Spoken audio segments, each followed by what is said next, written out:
invitarles a que abran sus Biblias en el libro de Éxodo para continuar nuestra serie de la esclavitud a la libertad.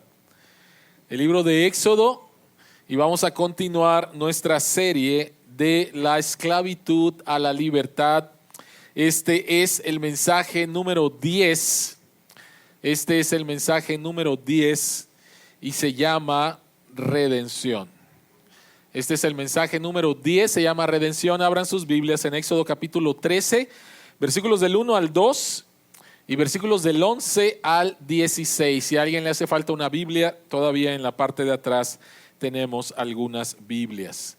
Éxodo capítulo 13, versículos 1 y 2 y versículos 11 al 16. La palabra de Dios dice, el Señor habló con Moisés y le dijo: conságrame el primogénito de todo vientre. Míos son todos los primogénitos israelitas y todos los primeros machos de sus animales. Una vez que el Señor los haga entrar en la tierra de los cananeos y se la haya dado conforme al juramento que les hizo a ustedes y a sus antepasados, le dedicarán al Señor el primogénito de todo vientre y todo primer macho de su ganado, pues estos le pertenecen al Señor. El primogénito de una asna podrá ser rescatado a cambio de un cordero, pero si no se rescata, se le quebrará el cuello. Todos los primogénitos de ustedes o de sus descendientes deberán ser rescatados. El día de mañana, cuando sus hijos les pregunten: ¿y esto qué significa?, les dirán: el Señor, desplegando su poder, nos sacó de Egipto, país donde fuimos esclavos. Cuando el faraón se empeñó en no dejarnos ir, el Señor les quitó la vida a todos los primogénitos de Egipto, tanto de hombres como de animales.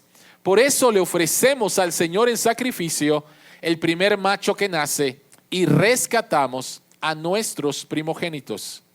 Esto será para ustedes como una marca distintiva en la mano o en la frente de que el Señor nos sacó de Egipto desplegando su poder. Oremos.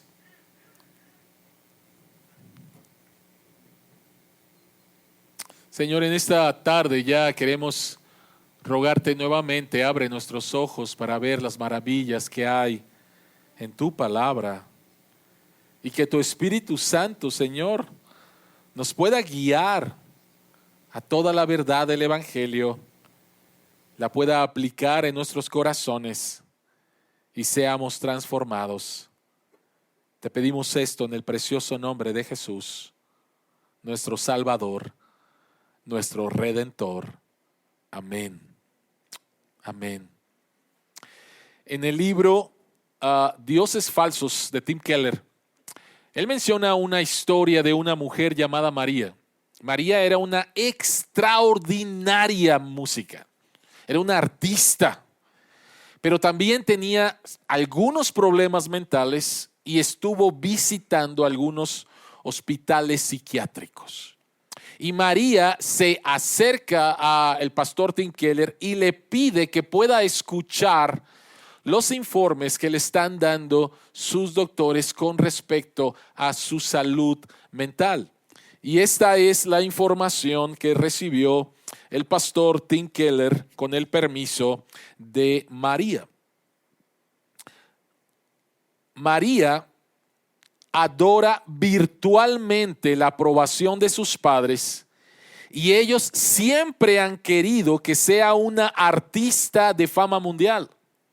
Es bastante buena, pero nunca ha llegado a la cima de su profesión y no puede soportar la idea de que ha desilusionado a sus padres.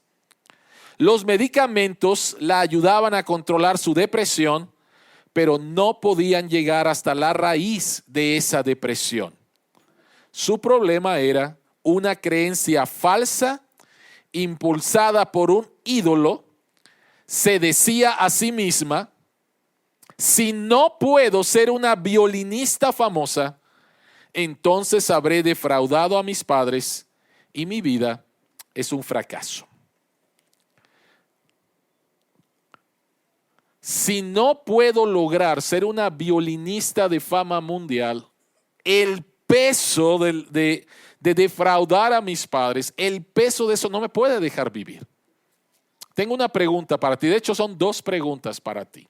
La primera pregunta es, si no puedes lograr ¿qué? Tu autoestima va para abajo, para abajo, para abajo. Contesta la pregunta. Si no puedo lograr, llena el espacio. Entonces tu autoestima va para abajo, para abajo, para abajo. ¿Qué es lo que estás pensando? ¿Qué es lo que estás pensando? Segunda pregunta. Si no puedo ser, llena el blanco, entonces mi vida es un fracaso y no tengo valor. Si no puedo ser, mi vida es un fracaso y no tengo valor. ¿Qué pusiste? ¿Qué fue lo que pusiste? Todos nosotros, de una manera consciente o de una manera inconsciente, estamos buscando valor a nuestra vida.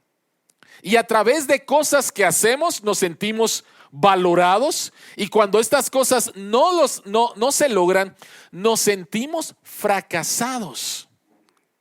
Como esta mujer, ante lo que ella pensaba que tenía que lograr para tener la aceptación de sus padres y no conseguirlo, se sentía completamente devastada, tanto que entró en una depresión que la llevó a un hospital psiquiátrico.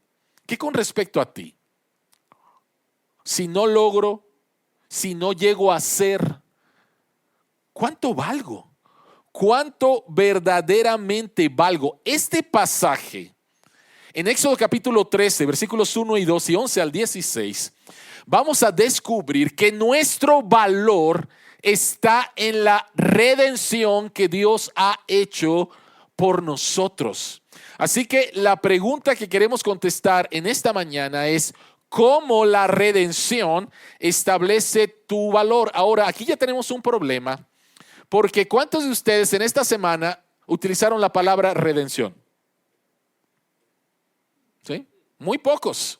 Es una palabra que no utilizamos mucho en nuestro lenguaje. La palabra redención significa rescate. Rescate por un precio. Entonces, la pregunta sería: ¿cómo el rescate establece tu valor? ¿Cómo el rescate de Dios establece tu valor? Y vamos a contestar esta pregunta a través de 3 preguntas. Si tienes tu bosquejo, la primera pregunta es: ¿quién establece tu valor? En la historia de María, su valor dependía de la aprobación de sus padres y de llegar a ser una artista, una violinista de fama internacional. ¿Quién establece el valor de María? Sus padres, su profesión. Primera pregunta: ¿quién establece tu valor? Segunda pregunta: ¿qué es lo que establece tu valor? Y tercera pregunta es: ¿cómo puedes recordar tu valor? 3 cosas. ¿Quién establece tu valor? ¿Qué es lo que establece tu valor? ¿Y cómo puedes recordar tu valor? ¿En dónde estamos? ¿En dónde estamos? La semana pasada hablamos acerca de la Pascua, hablamos acerca de la culminación de las plagas, la 10ª plaga, donde Dios va a rescatar a su pueblo, donde Dios va a manifestar su poder, donde Dios va a manifestar a egipcios e israelitas que Él es el único Dios y que Faraón no es Dios. Faraón va a quedar humillado, los dioses de Egipto van a quedar completamente humillados. Y en este evento histórico de la Pascua, Dios establece 2 fiestas, 2 cosas a conmemorar. Era tan importante este evento porque era la liberación de su pueblo después de 430 años de esclavitud, que Dios dice: esto lo tenemos que celebrar de 2 formas, de hecho de 3. Pero ¿en dónde estamos? La tercera es lo que vamos a hablar el día de hoy. La primera es la Pascua. La Pascua conmemora la liberación de la muerte, ya que recrea el que Dios haya pasado sobre Israel a traer la muerte en Egipto. Dios va a traer juicio, pero Dios no hace distinción de personas. Israelitas eran pecadores, los egipcios eran pecadores, y Dios dice: si ustedes creen en mí y sacrifican un cordero y de la sangre de este cordero la untan en los postes de sus puertas, entonces yo voy a pasar de largo. Eso significa Pascua. Y Dios dice: quiero que celebren esta fiesta, la Pascua. Pero en el cuarto día de la celebración de la Pascua empieza una nueva fiesta que se llama la fiesta de los panes sin levadura, la cual conmemora la liberación de la esclavitud, ya que recrea la salida apresurada de Israel de la tierra de Egipto. Entonces, ¿en dónde estamos? Estamos en la noche, llegando la mañana de la liberación. Dios ha entregado instrucciones acerca de estas dos celebraciones, la Pascua y la fiesta de los panes sin levadura. Y ahora va a haber una conmemoración más. Y la conmemoración más tiene que ver con los primogénitos. Así que vayamos al punto número 1 acerca de quién establece tu valor. Y quiero que noten, por favor, cuántas veces se repite en estos versículos la palabra primogénito. El Señor habló con Moisés y le dijo: conságrame el primogénito de todo vientre.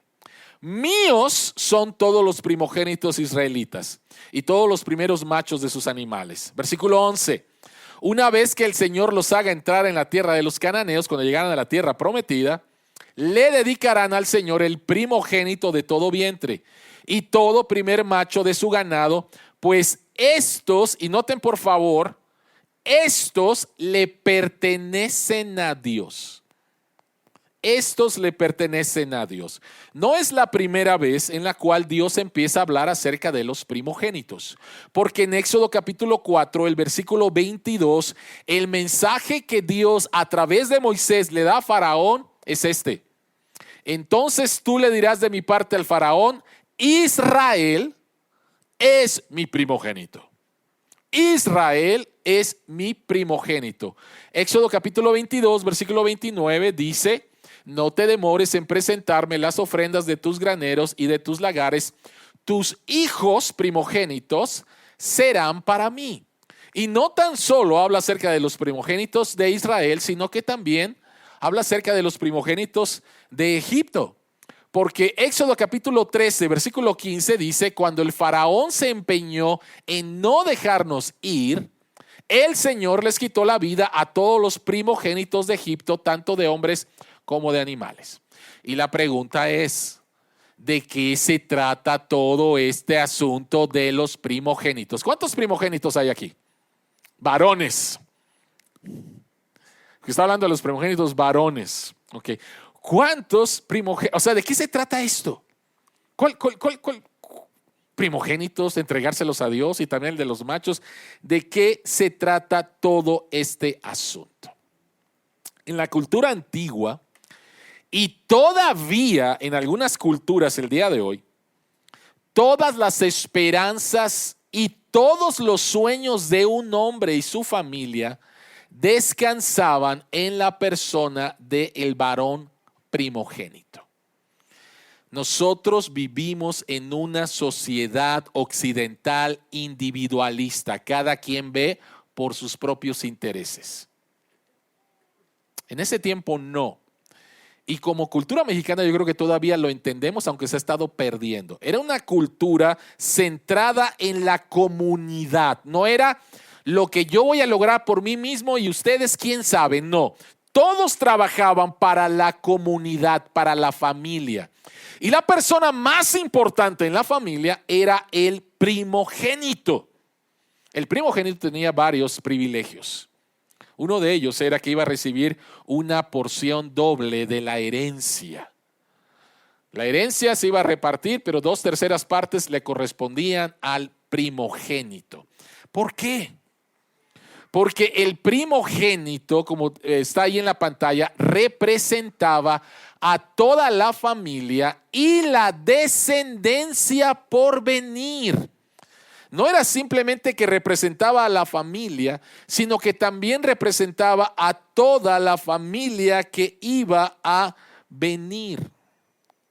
Y entonces, al decir Dios, al establecer Dios su derecho sobre el primogénito, y el primogénito representar a toda la familia, lo que Dios está diciendo en pocas palabras es: toda la familia me pertenece a mí. Toda la familia me pertenece a mí. Tim Chester lo dice de esta manera: al ser su primogénito redimido, Israel le pertenece a Dios. Y esta pertenencia era simbolizada por la consagración o redención de cada varón primogénito. ¿Qué es lo que acaba de hacer Dios?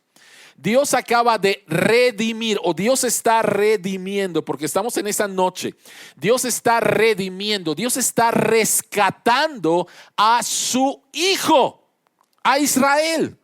Por 430 años Israel había sido esclavo, y Dios dice: yo ahora te estoy rescatando. Y si te estoy rescatando, entonces quiero decirte que tú me perteneces. Y esto era simbolizado por el primogénito. Esto era simbolizado por el primogénito. Por lo tanto, entonces podemos entender el por qué Dios establece esta lucha contra Faraón. Faraón se creía Dios, y Faraón creía que tenía el derecho de pertenencia sobre Israel. Ellos me pertenecen, ellos son mis esclavos. Yo voy, al ver que estaban creciendo demasiado, Faraón lo que hace es un infanticidio, quiere acabar con Israel, y después, al ver que no acaba con Israel, todavía pone la esclavitud más fuerte, y lo que Dios hace es ir a pelear por su hijo. Y yo creo que todos los que estamos aquí, que somos padres, no sé si alguna vez le han hecho una injusticia a tu hijo y que te ha hervido la sangre, y que dices: yo quiero que se haga justicia. ¿Se pueden identificar con eso? Que le han hecho algo a tu hijo y tú dices: yo quiero hacer algo. Bueno, esto es lo que hace Dios. Faraón está tomando un derecho que no le pertenece. Israel no es pertenencia de Faraón. Faraón controla a Israel, pero Israel no le pertenece a Faraón. Israel le pertenece a Dios, porque Dios es el Padre. Israel es su hijo. Y Dios va a entrar en una lucha para rescatar a su hijo. Dios va a entrar en una lucha para rescatar a su hijo. ¿Qué es lo que establece tu valor? La primera pregunta es: ¿quién establece tu valor? Tu valor como ser humano se determina en a quién le perteneces, no en quién te controla. Tu valor como ser humano se determina en a quién le perteneces, no en quién te controla. Todos nosotros nacimos siendo controlados por el pecado. Por ser parte de la raza humana caída, heredamos el pecado de nuestros padres, y todos nacimos controlados por el pecado. Pero Dios dice: aunque te controle el pecado, tú me perteneces a mí. Tú me perteneces a mí, y yo voy a rescatarte, yo voy a redimirte. Entonces, por favor, tu valor como ser humano se determina en a quién le perteneces, no quién te controla. Tú no le perteneces a tu jefe que ha sido injusto contigo esta semana y te carga de trabajo. Tú no le perteneces a la persona que te está acosando en tu escuela y que te produce miedo. Tú no le perteneces a la persona que ha estado abusando de ti para sacar provecho de ti. Tú no le perteneces. Tú no le perteneces, si fuera el caso, a un traficante que te ve simplemente como una mercancía. Tú no le perteneces. La persona que te controla no es a la cual tú le perteneces. Tú le perteneces a Dios. Todos estos ejemplos que acabo de decir y muchos más, lo único que ven en ti es una mercancía. Y mientras les sirvas, te van a amar. Y cuando ya no les sirvas, te van a desechar. No así Dios. Dios te ama porque eres su hijo. Dios te ama porque te ama. Dios no te ama porque le puede ser útil, porque te necesita. No, Dios no te ama así. Dios te ama simplemente porque te ama. Le perteneces. Y el hecho de la consagración de los primogénitos, el hecho de que Dios haya rescatado a Israel, su primogénito, estaba estableciendo que la nación de Israel y cada uno de sus hijos y cada persona le pertenecen a Dios y para Dios son valiosos, simplemente porque son sus hijos, no porque le pueden ayudar a construir cosas. No. Simplemente porque son sus hijos. Entonces, ¿quién establece tu valor? Tu valor lo establece a quien perteneces y le pertenece a Dios. No quien te controla, sino a quien le perteneces. Y a quien le perteneces es a Dios. Número 2. ¿Qué establece tu valor?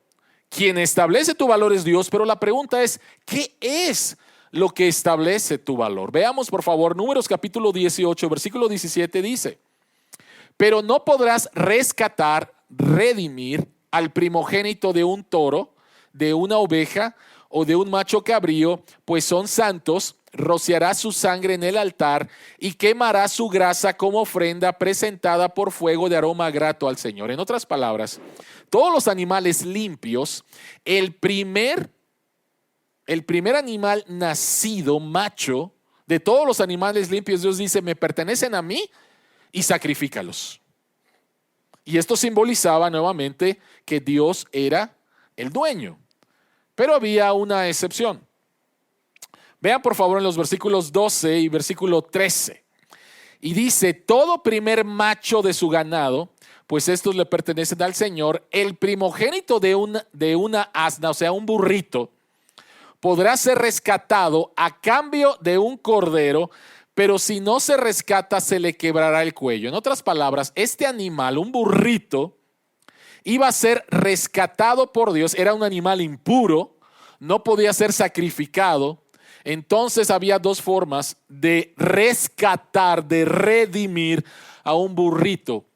Y la primera era quebrarle el cuello. No era un sacrificio, no iba a haber derramamiento de sangre. El burrito iba a morir.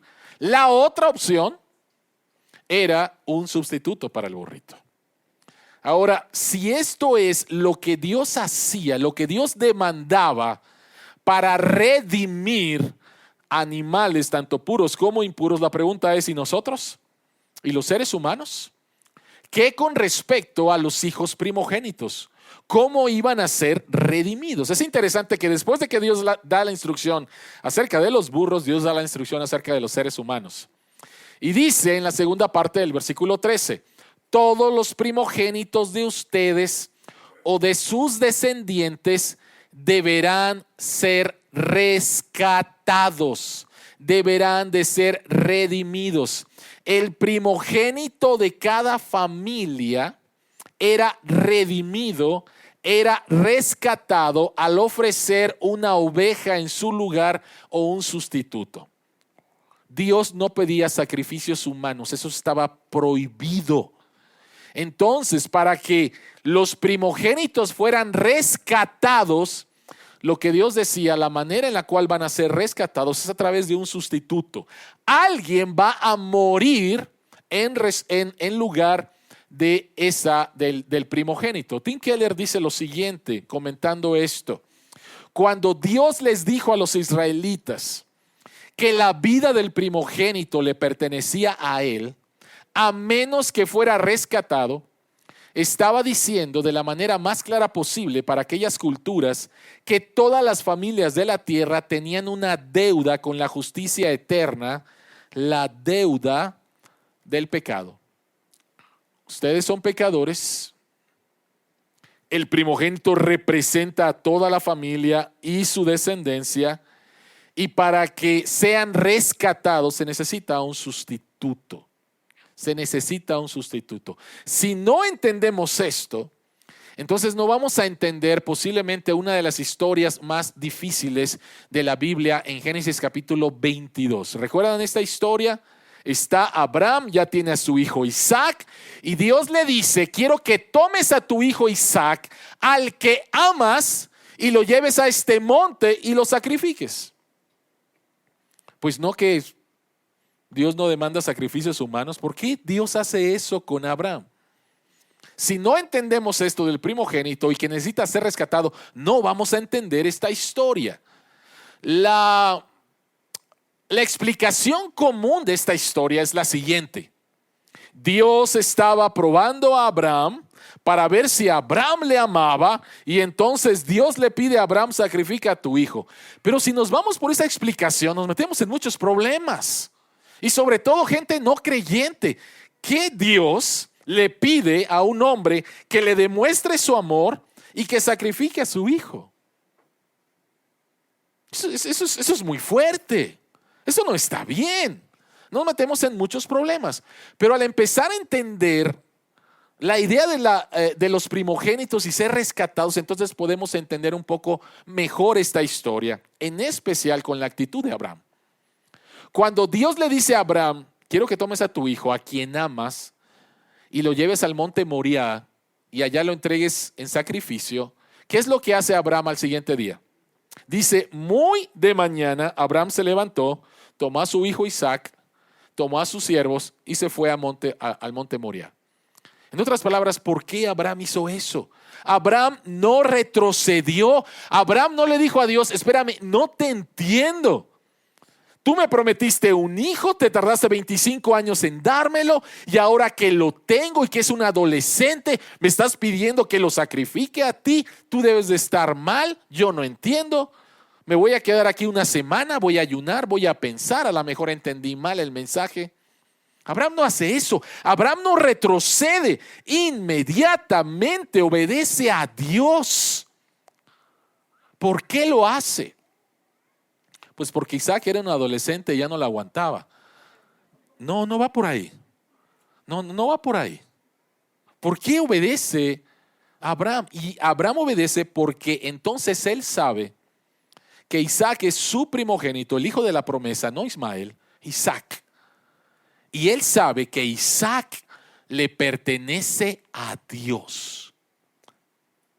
Por eso es que cuando llegan al monte Moriah, Abraham le dice a los siervos: quédense aquí, Isaac y yo subiremos, adoraremos a Dios y regresaremos.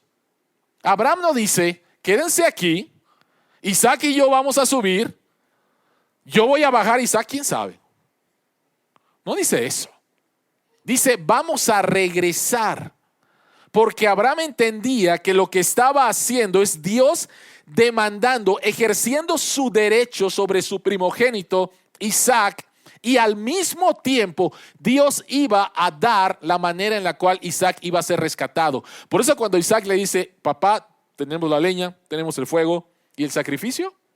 ¿Y qué dice Abraham? ¿Recuerdan?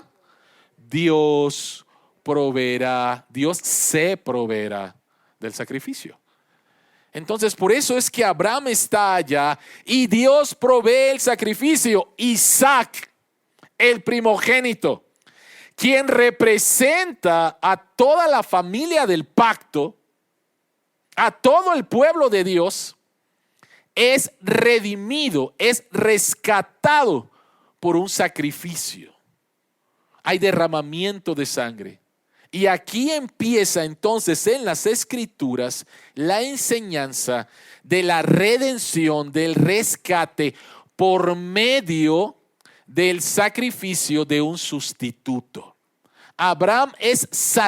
Isaac es salvado, es redimido, es rescatado porque Dios provee de un sacrificio, de un cordero, y este cordero es sacrificado, su sangre es derramada, y como aprendimos del domingo pasado, todos los corderos apuntaban al único y verdadero Cordero de Dios, que es Jesucristo. ¿Lo recuerdan? La semana pasada estuvimos hablando de eso. Cuando Juan el Bautista ve a Jesús, dice: he ahí el Cordero de Dios que quita el pecado del mundo. Todos los corderos apuntaban al único y verdadero Cordero. Pero también hay otra enseñanza interesante, porque la Escritura dice en Apocalipsis 1:5 y Colosenses 1:15, uno de los títulos de Jesús es que Él es el primogénito.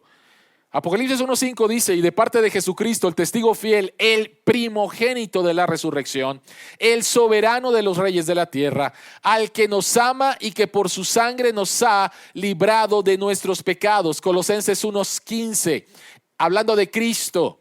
Él es la imagen del Dios invisible, el primogénito de toda creación. Por lo tanto, Dios nos redime al ofrecer a su primogénito. Por un lado, Jesucristo es el Cordero de Dios, pero por el otro lado, Jesucristo es el primogénito de Dios que es sacrificado, que verdaderamente es sacrificado. Cuando Abraham levanta el cuchillo y está a punto de sacrificar a Isaac, Dios lo detiene y presenta el sustituto. Pero cuando Jesucristo está en la cruz y Dios levanta el cuchillo de su ira santa, porque Jesucristo en esos momentos está cargando con nuestros pecados, no hubo una voz ni hubo una mano que detuvo la ira de Dios y cayó sobre Jesucristo. Y su sangre es derramada. Por un lado, Jesucristo es el Cordero de Dios que quita el pecado del mundo.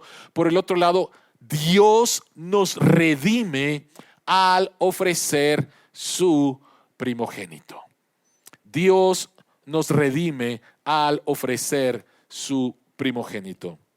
Hay un libro, es un libro devocional escrito por Robert Coleman. Se llama Escrito con Sangre. Y en este libro él cuenta la historia de un niño cuya hermana necesitaba una transfusión de sangre. Voy a leer la historia. El médico le explicó a la familia que esta niña, la hermana de este niño, tenía la misma enfermedad que el niño, de la cual el niño se había recuperado 2 años antes. Y que la única posibilidad de recuperación era una transfusión de alguien que previamente había vencido la enfermedad. Dado que los 2 niños tenían el mismo tipo de sangre, el niño era el donante ideal. Entonces, un niño que se había recuperado de una enfermedad, su hermana había adquirido la misma enfermedad. La única manera de que la hermana se salvara era a través de una transfusión. Entonces, el doctor se acerca al niño, que se llamaba Juan, y le dice: ¿le darías tu sangre a tu hermana, a María? Y Juan vaciló. Su labio inferior comenzó a temblar. Luego sonrió y dijo: claro, para mi hermana. Pronto los 2 niños fueron llevados en silla de ruedas a la habitación del hospital, María pálida y delgada y Juan robusto y saludable. Ninguno habló, pero cuando sus ojos se encontraron, Juan sonrió. Cuando la enfermera insertó la aguja en su brazo, la sonrisa de Juan se desvaneció. Observó el flujo de sangre a través del tubo. Con la prueba casi terminada, su voz ligeramente temblorosa rompió el silencio y le dijo al doctor: doctor, ¿cuándo me voy a morir? Y en ese momento el doctor entendió que este niño había entendido y por eso había vacilado en que el dar su sangre por su hermana era que él se iba a morir. Y por eso había vacilado. Y cuando estaba en la transfusión, el niño solamente estaba esperando cuándo me voy a morir, cuándo me voy a morir, cuándo me voy a morir.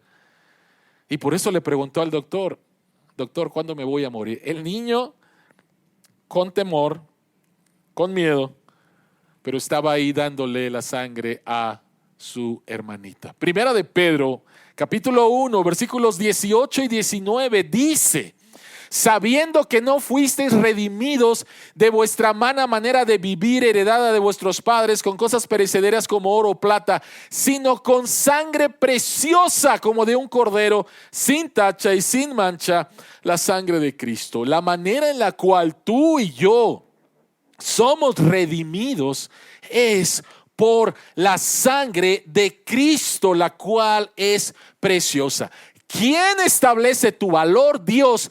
¿Qué es lo que establece tu valor? La sangre de Cristo. El problema es que de tanto que escuchamos, a veces no valoramos, no entendemos el costo. La palabra redención significa ser comprado por un costo. Nosotros éramos esclavos del pecado, no podíamos rescatarnos a nosotros mismos y Dios nos rescata a través de la vida, de la sangre de su propio Hijo. Tu valor ha sido establecido por la carísima sangre de Cristo. Tu valor ha sido establecido por la carísima sangre de Cristo. Tu valor no está determinado por tu salario. Tu valor no está determinado por tu popularidad. Tu valor no está determinado por tus calificaciones. Tu valor no está determinado por cuántos likes tienes en tus redes sociales. Tu valor no está determinado por cuán buen padre o cuán buena madre eres. Tu valor no está determinado por cuántos estudios tienes. Tu valor no está determinado por cuántos títulos tienes adelante de tu nombre en tu tarjeta de presentación. Tu valor no está determinado por ninguna de estas cosas. Tu valor está determinado por la sangre preciosa de Cristo. ¿Quién determina tu valor, Dios? ¿Qué determina tu valor? La sangre preciosa de Cristo. Dios te amó de tal manera que derramó la sangre de su Hijo Jesucristo. Y eso es lo que determina tu valor. No ninguna de las cosas que acabo de mencionar. ¿Sabes? Lo que determina tu valor siempre va a involucrar la muerte funcional de alguien. Lo que determina tu valor siempre va a involucrar la muerte funcional de alguien. Si tú determinas tu valor como María, hablamos de María al principio, una excelente violinista. ¿En dónde estaba determinado su valor? La aprobación de mis padres y que yo sea una violinista de clase mundial, que todos me reconozcan. Si tu valor está determinado por las cosas que acabo de mencionar y otras más en el mundo, alguien va a pagar el costo. Ejemplo, si tu valor está determinado por tu éxito, tú quieres ser una persona exitosa, eso es lo que tú crees que te va a dar valor. ¿Sabes quién va a pagar el costo? ¿Sabes quién va a experimentar una muerte funcional? Tu familia, muy probablemente. Porque a toda costa quieres ser exitoso y no te va a importar. No te va a importar. Y quien va a morir funcionalmente es tu padre, tu madre, tu hermano, tu esposa, tus hijos. Porque para ti eso es lo que determina tu valor. Si lo que determina para ti tu valor es la riqueza, es el dinero, muy probablemente quien va a experimentar una muerte funcional es alguien que necesitaba de tu generosidad, pero tú no le diste, porque para ti darle es desperdiciar. Mejor me lo quedo. Y alguien está muriendo funcionalmente. Si para ti quien establece tu valor es el conocimiento, quien va a experimentar una muerte funcional son aquellas personas a las cuales tú consideras tontas y simplemente los vas a usar. ¿Sí?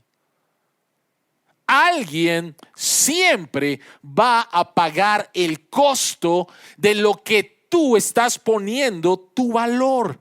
Pero déjame decirte algo. Hubo ya alguien que murió. Hubo ya alguien que murió.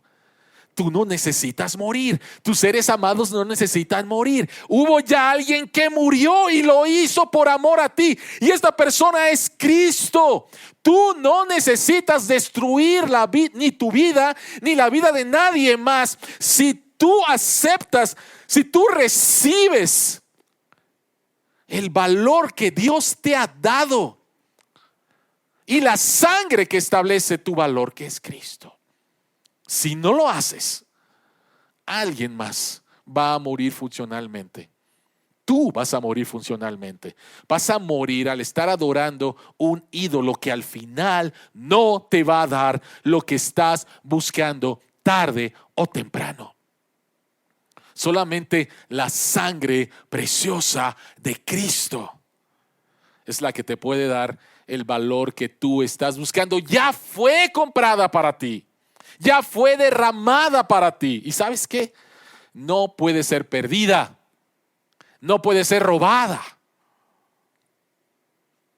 Fue dada para ti de manera perfecta a través de Jesucristo, como dice el apóstol Pedro, como de un cordero sin mancha y sin defecto, no con cosas perecederas como el oro o la plata, sino con la preciosa sangre de Cristo. Tu valor ha sido establecido por la carísima sangre de Cristo. Así que hemos contestado dos preguntas. ¿Quién establece tu valor? Dios. Dios establece tu valor. No quien te controla.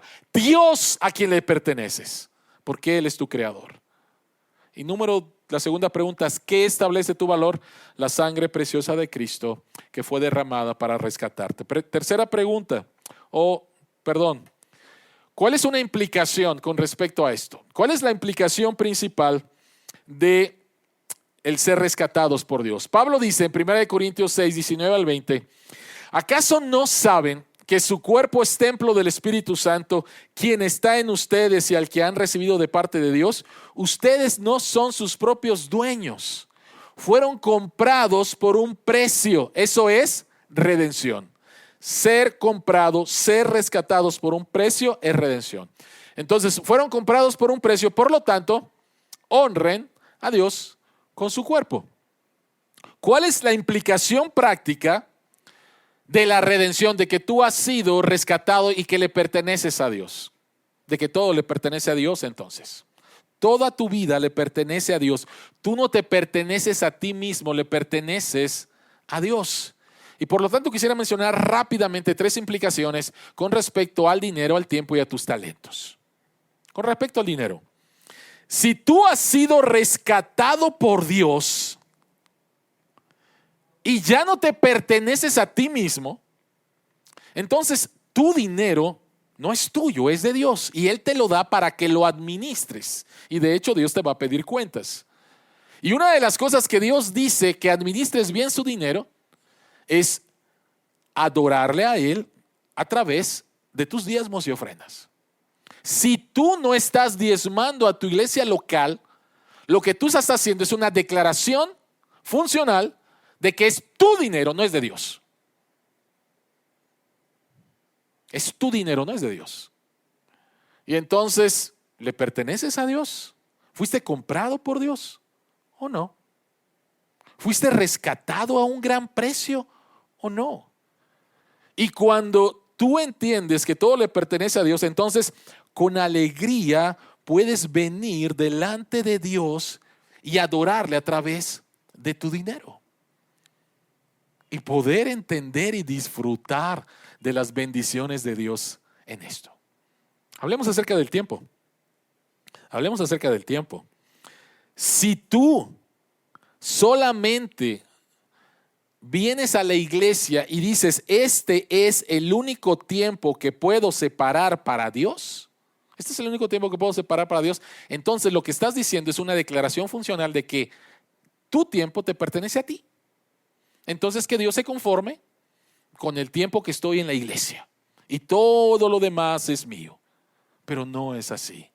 Es lo que está diciendo Pablo. Fueron comprados por un precio. Por lo tanto, tu tiempo no es tuyo, es el de Dios. Y Dios te permite que vengas a la iglesia y le adores, pero también el que puedas buscarlo a Él, a solas, en adoración, en lectura de su palabra y en algunas otras cosas de las cuales Dios puede decirte, quiero que uses parte de tu tiempo en esto. Hablemos rápidamente acerca de los talentos. Dios nos ha dado a todos nosotros talentos naturales y Dios nos ha dado educación y Dios nos ha dado dones espirituales. Pero si la única manera en la cual tú estás empleando tus dones es para tu trabajo o es para tu beneficio propio o es para una asociación de beneficencia o es algo así y no estás poniendo tus talentos para Dios, lo que estás haciendo es una declaración funcional de que son tuyos y tú decides dónde emplearlos. Cuando nuevamente hemos sido redimidos por la sangre preciosa de Cristo, hemos sido comprados, le pertenecemos a Dios y al pertenecer a Dios experimentamos verdadera libertad. Cuando no te das cuenta de eso, eres esclavo de tu riqueza, eres esclavo de tu tiempo, eres esclavo de tus talentos. En lugar de experimentar la libertad de Dios en tu dinero, en tu tiempo y en tus talentos. Esa es la implicación práctica. Pero entonces, ¿cómo podemos recordar nuestro valor? ¿Cómo podemos recordar nuestro valor en un mundo que te dice no vales si no tienes, no vales si no sabes, no vales si no... Vivimos en este mundo, nuestros hijos están creciendo en este mundo. Y todos los días escuchamos el mensaje de diferentes formas. Tú no vales si no haces. Necesitamos recordarlo. Éxodo capítulo 13, versículo 14. El día de mañana, cuando sus hijos les pregunten, ¿y esto qué significa? Le dirán, el Señor desplegando su poder nos sacó de Egipto, país donde fuimos esclavos. Por eso rescatamos a nuestros primogénitos. Esto será para ustedes como una marca distintiva en la mano o en la frente de que el Señor nos sacó de Egipto desplegando su poder. ¿De qué manera podemos recordar nuestro valor? Dios mandó a celebrar la Pascua, Dios mandó a celebrar la fiesta de los panes sin levadura y Dios mandó a conmemorar a que los primogénitos fueran consagrados a Él. ¿De qué manera podemos recordar todos los días? Número 1, somos llamados a recordarlo en comunidad. Dios le está diciendo, si tu hijo te pregunta, dile, ¿no? Entonces Dios está diciendo que en la familia, la comunidad más cercana que tenemos, ahí es donde somos llamados a estar constantemente recordando cuán valiosos somos para Dios porque Él nos rescató. Y ojo con esto, hay personas que piensan, soy valioso para Dios porque hay algo dentro de mí que motivó a Dios. No, dentro de ti no había absolutamente nada. Lo único que motivaba dentro de ti era la ira de Dios. Y Dios te rescató porque simplemente te amó. Simplemente te amó. Nuestro valor radica ahí, en Él y en la sangre derramada. Y tenemos que estarlo recordando como familia. Y tu segunda comunidad más cercana es la iglesia. Y los grupos pequeños que tenemos en la iglesia son el lugar donde nos animamos unos a otros, nos apoyamos unos a otros, recordamos unos a otros lo valioso que somos ante Dios por la sangre derramada de Cristo. Y la cena del Señor. La semana pasada recordamos la cena del Señor y recordamos que Cristo transformó la Pascua en la cena del Señor. ¿Recuerdas tu valor por la cena del Señor? Ahí recuerdas el pago de manera visible,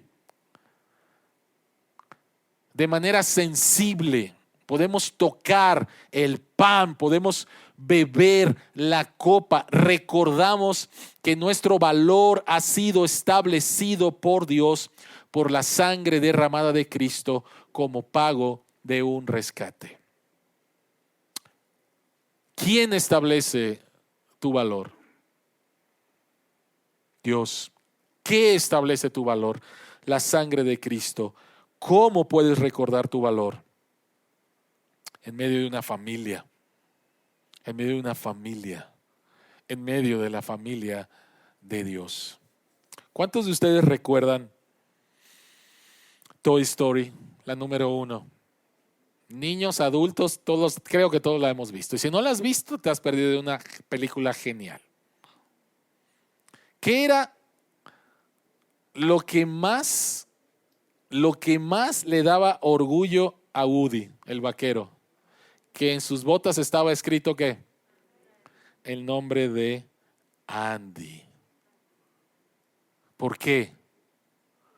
Porque le pertenezco.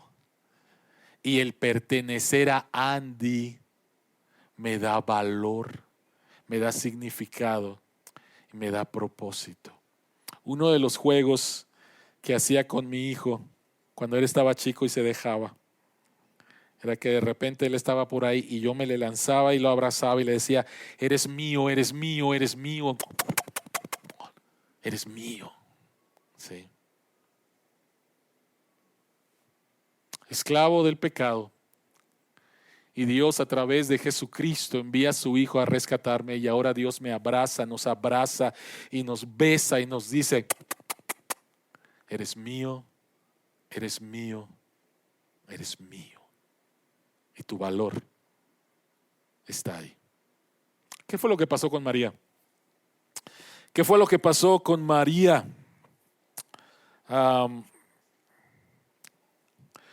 Cuando María comenzó a creer el evangelio y que ella era salva por gracia, no por sus cualidades en la música, y que aunque mi padre y mi madre me dejaran, con todo Jehová me recogerá, Salmo 27:10, comenzó a sentir alivio de aquella idolátrica necesidad de tener la aprobación de sus padres.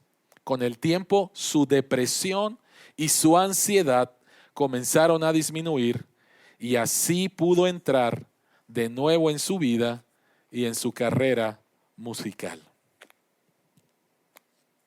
Le pertenezco a Dios. ¿Estás seguro de eso? ¿Estás seguro de que le perteneces a Dios y por lo tanto tu valor está ahí? O el día de hoy, quiero invitarte el día de hoy, si no estás seguro de eso, ven, arrepiéntete de tus pecados, confía en Jesucristo como tu Salvador. Él es el primogénito de Dios entregado por ti, el Cordero de Dios entregado por ti, para que experimentes cuánto vales verdaderamente. Oremos. Señor que estás en los cielos, gracias, gracias, gracias, que no escatimaste ni a tu propio Hijo, tu primogénito, tu amado, sino que lo entregaste por nosotros, para que nosotros pudiéramos experimentar cuánto valemos para ti.